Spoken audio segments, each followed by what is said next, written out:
আমাদের গ্রামে মাজারকে কেন্দ্র করে বাৎসরিক ওরস হয়। সেখানে নারী পুরুষ বাউল শিল্পীদের মাধ্যমে সারা রাত গান বাদ্য হয়। আর ওখানে আমাদের মসজিদের ইমাম সাহেব এশার নামাজের পর দোয়া জিকির আজকার করে। নাউজুবিল্লাহ। দোয়ার পরই গান বাদ্য শুরু হয়। আহারে, আমার দেশের ইমাম সাহেবরা আছে সবচেয়ে বিপদে। এখন যদি ইমাম সাহেব ওই ওরসে দোয়া করতে না যায় তাহলে ইমামের চাকরি থাকে না। কথা বলেন।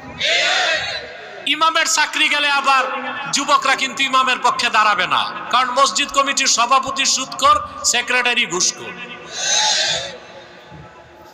আমি বলে থাকি, বাজারে দারোয়ানের চাকরি যেতে সময় লাগে, মসজিদের ইমামের চাকরি যেতে সময় লাগে না।